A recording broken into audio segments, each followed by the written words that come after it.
Bonjour et bienvenue sur la chaîne L'Oracle de Tani. Alors aujourd'hui je vous propose de faire les énergies de la semaine du 16 au 22 décembre 2019.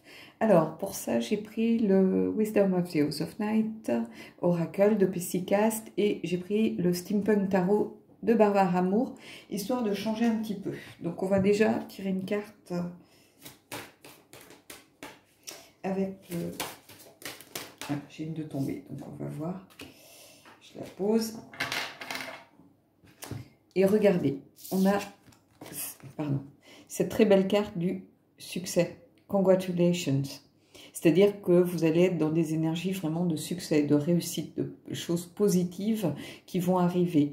Que ce soit dans le sentimental, dans le professionnel, au niveau familial. Des choses qui étaient peut-être bloquées, qui n'avançaient pas, qui stagnaient, vont aller vers une conclusion quand même très positive de succès. Profitez-en, posez vos intentions. C'est vraiment le moment là d'essayer de faire avancer tout ce qui n'allait pas. N'hésitez pas à poser les intentions, demandez à l'univers, demandez à vos anges si vous croyez aux anges, à vos guides si vous avez des guides, demandez parce que là clairement ce sont des énergies vraiment de positivité, de succès. Donc c'est vraiment le moment de poser vos intentions en ce sens. Bon, c'est pas étonnant puisqu'on va arriver à la période de Noël, hein, donc c'est quand même lié à ceci. Voilà, donc c'est pas surprenant, c'est une carte voilà, qui me surprend pas. Là, je me place un peu mieux. Voilà.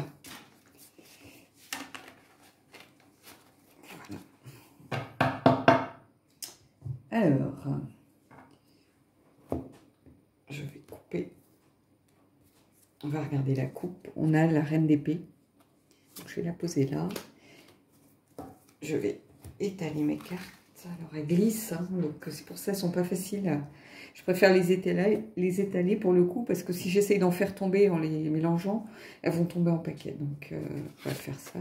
1, 2 et 3.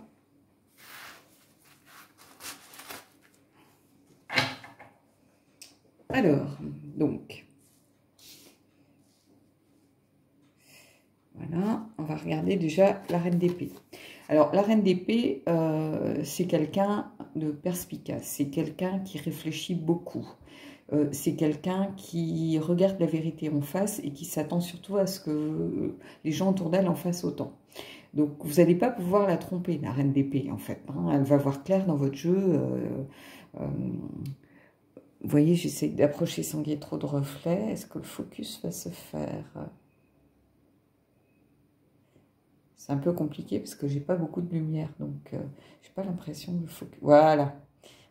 C'est quelqu'un qui regarde vraiment droit devant elle. Vous voyez, il y a un personnage qui est dans l'ombre, hein, mais elle le regarde, voilà, sans scier, quoi. Elle baisse pas le regard. Elle est droit dans ses bottes. Hein. La reine d'épée, c'est quelqu'un qui regarde les choses en face, bonne ou mauvaise. Hein. Voilà, donc ça va être des énergies où on va vous demander d'être un petit peu dans la vérité, de regarder les choses en face aussi. Hein. D'ailleurs, ce succès risque d'en découler. Si vous regardez les choses en face, si vous faites les choses justes, comme elles doivent être faites,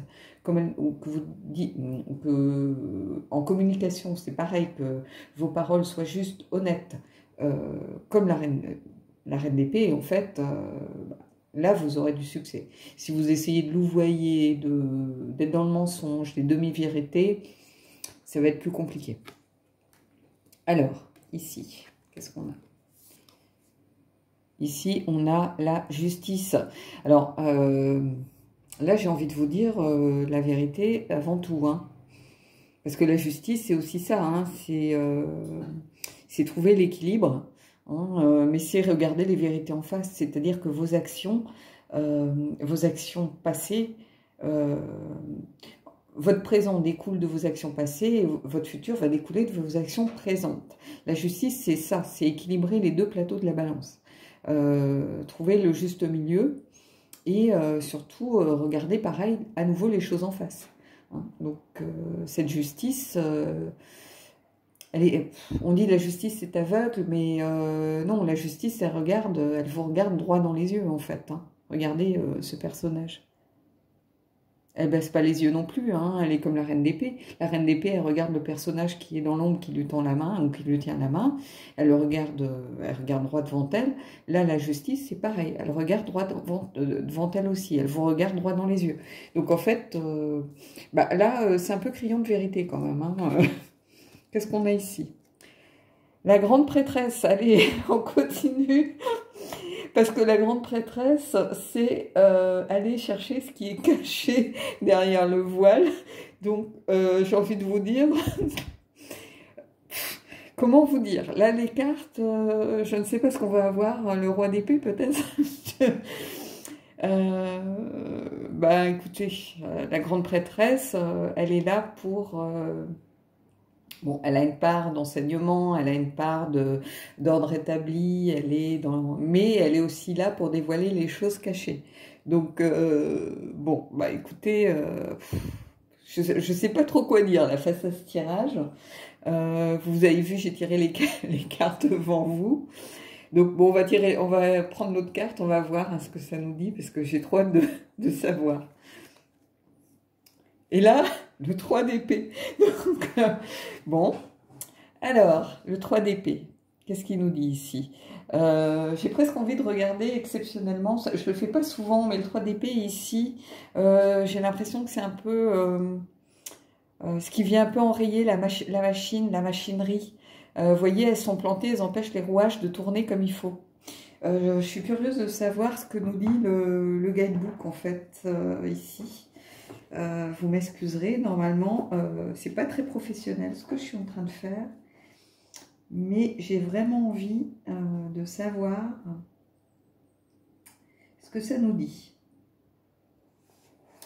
Alors, attention les yeux, chagrin causé par la connaissance.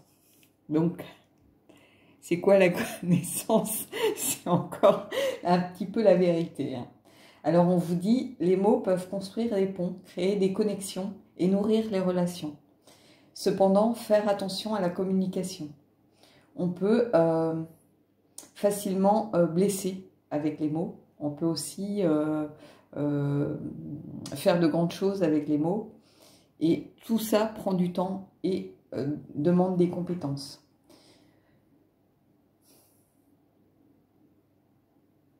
Donc là, on vous dit, oui, que le chagrin peut venir de la connaissance, que à trop vouloir savoir, trop vouloir être dans la vérité, trop vouloir être dans les choses cachées, ça peut faire du mal, ça peut blesser. Hein. Alors, on vous dit que avoir l'expérience du 3 d'épée n'est jamais amusant. C'est comme si votre cœur était poignardé, en fait. Alors, il n'y a aucun doute que ça va faire mal, hein, mais les blessures finiront par guérir, même si ça prend du temps. Par contre, vous ne serez plus jamais le même ou la même après ça. Mais on vous dit que la leçon sera apprise et que toutes les vérités seront révélées.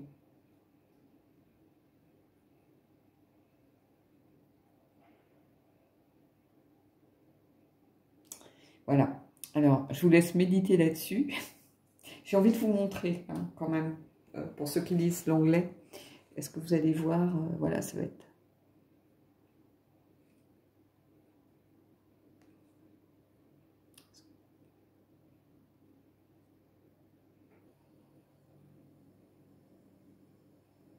Vous voyez, les vérités seront révélées.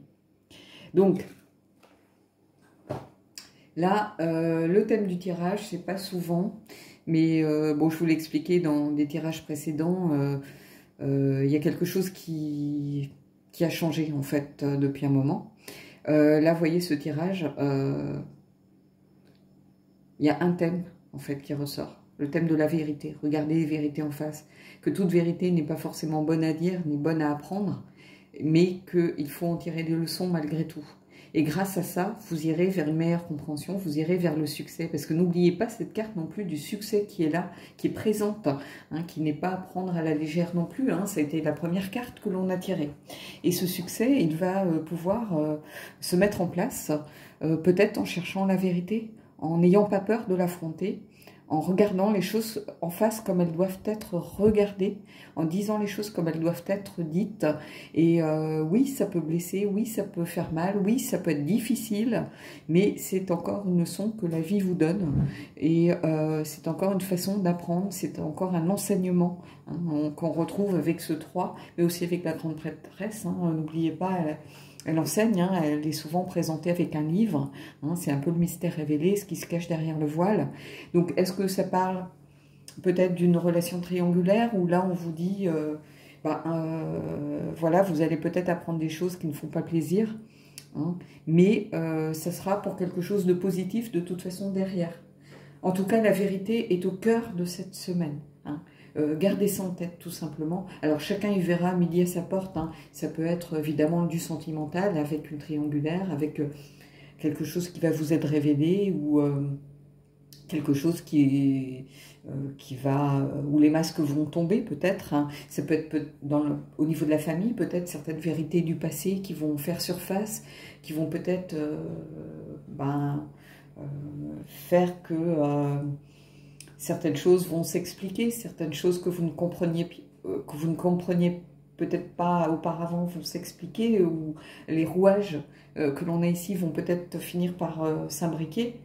Ça peut être au niveau professionnel. On vous dit d'affronter, il y a des dossiers qui sont plus compliqués que d'autres, peut-être qu'il faut les affronter, les prendre à bras le corps et vraiment s'y plonger une bonne fois pour toutes. Peut-être que c'est votre recherche d'emploi où voilà, on vous dit que non, vous n'avez pas été pris pour telle ou telle raison, mais on vous dit la vérité et là on vous dit voilà, peut-être que c'est une leçon à en tirer, peut-être que vous n'avez pas été pris parce qu'il vous manquait telle ou telle compétence et c'est peut-être là-dessus qu'il va falloir travailler, peut-être voir justement pour avoir cette formation qui vous fait défaut au moment où vous regardez la vidéo. Peut-être que ce sont des collègues qui vous disent voilà, tu n'aurais pas dû agir comme ça par rapport à ce dossier, par rapport à ce client. Vous voyez, c'est des vérités qui vont être dites, des vérités qui vont se révéler et qu'il va vraiment falloir prendre en compte pour aller vers cette carte du succès. C'est pas parce que vous apprenez quelque chose sur votre relation, sur votre couple, qu'il n'y a pas du positif à en tirer. Alors ça peut être très dur sur le coup, hein, bien sûr, c'est jamais facile d'apprendre qu'il y a eu mensonge, qu'il y a eu tromperie, mais c'est peut-être aussi pour aller vers quelque chose de mieux derrière. Peut-être que cette personne, vous allez vous dire, tout le monde me le disait, je ne voulais pas l'écouter, on me disait que ce n'était pas une personne pour moi, que ce n'était pas une belle personne, que c'était une relation toxique. Peut-être que le fait voilà, que les vérités soient révélées, peut-être que ça va vous aider à aller vers le mieux, aller vers autre chose, vers quelqu'un qui est là, à côté de vous, que vous ne regardiez pas parce que vous étiez obnubilé par cette personne qui finalement n'était pas la bonne personne. Peut-être que ça va vous ouvrir un petit peu les yeux et vous allez voir cette personne d'un œil neuf et vous dire mais pourquoi je ne l'ai pas vue avant, pourquoi cette personne elle est toujours là pour moi. Vous voyez, c'est de cet ordre. Donc moi je vous invite vraiment à réfléchir à cette notion de vérité pour cette semaine. Alors peut-être qu'il n'y a qu'une carte qui vous parlera, peut-être que vous ne verrez que la carte succès et vous occulterez complètement le reste, mais je vous invite quand même à réfléchir un petit peu à cette notion de vérité qui est ressortie de façon, mais vous voyez, là j'ai pris les cartes devant vous, on ne peut pas m'accuser d'avoir mis les cartes de côté, j'en sais rien, ou d'avoir marqué les cartes, ou vous voyez, de ne pas avoir bien mélangé, je les ai étalées, je les ai prises devant vous, donc là j'aurais pas pu faire autre chose. Alors, on va prendre une petite question. Voilà, il y en a. Je vais prendre celle qui est tombée là. Et on me dit, as-tu des phobies? Alors oui, j'ai la phobie du vide. C'est ma peur, ça, les précipices, d'être en hauteur. Moi, je ne peux pas manger dans un restaurant panoramique, par exemple, ou de marcher au-dessus d'un pont en verre, vous voyez, comme c'est la grande mode là en ce moment, ou d'aller prendre des selfies au bord d'une falaise. Non, alors ça, c'est même pas possible. l'escabeau, c'est ma limite. Hein, donc, voilà. Et j'ai une autre phobie, mais là, j'apprends à travailler dessus. Ce sont les araignées. Les araignées, c'est un animal que j'aimerais apprendre à connaître un peu mieux, parce que je sais que c'est une tisseuse. Alors les araignées à longues pattes, hein, qu'on appelle les faucheux, celles-là, j'en ai pas du tout peur, mais les grosses araignées noires, toutes poilues, non, c'est encore ma phobie. Hein. Je crois que là, bon. Mais j'essaye de travailler dessus parce que j'aimerais apprendre à les connaître et à les aimer un peu plus. Voilà. Après, j'ai des phobies qui sont liées à mon côté sombre, à ma part d'ombre. Mais je ne vais pas en parler ici dans cette vidéo parce que je sais que ça pourrait heurter certaines personnes. Voilà, je n'en parlerai pas. Mais j'ai d'autres phobies qui sont liées à ma part d'ombre. C'est une part de moi, une partie de moi sur laquelle je travaille beaucoup avec les cartes, justement. Et peut-être que j'en parlerai si ça vous intéresse, j'essaierai d'en parler avec mes mots, mais j'ai une part, un côté sombre qui est très présent, une part d'ombre qui est très présente. Alors on me dit que je suis lumineuse, que je suis bienveillante, oui, mais j'ai aussi le revers de la médaille. On a tous une part d'ombre et elle est souvent à la hauteur de l'autre côté. Donc quelqu'un qui est lumineux, souriant, tout ça, il a souvent peut-être une part d'ombre qui est aussi très très présente, hein, puisque il y a automatiquement un équilibre entre les deux. Donc voilà. Bon, bah écoutez, j'espère que ce tirage vous aura intéressé, qu'il vous parlera pour cette semaine avant Noël. Alors, je ne sais pas si je pourrais faire des vidéos pendant la période de Noël. Je sais que je mettrai un petit peu en pause les guidances privées, ça c'est sûr. Mais n'hésitez pas à me demander des renseignements ou à vous inscrire pour que je puisse voilà, vous mettre dans la file pour pour la nouvelle année. Il n'y a pas de souci par rapport à ça. Donc, bah, si je ne vous fais pas de nouvelles vidéos, je vous souhaite de belles fêtes de Noël. Je vous souhaite de belles énergies de Noël dans l'offrande, dans le partage, dans la gratitude à vous, à vos familles, à vos enfants, à vos amis, aux gens que vous aimez. Vraiment, je vous souhaite le meilleur pour cette période. Je vous souhaite le meilleur aussi pour l'année à venir, en espérant qu'elle vous apporte de belles choses. Voilà, je vous dis à bientôt et j'espère que ce tirage aura pu aider certains et certaines d'entre vous.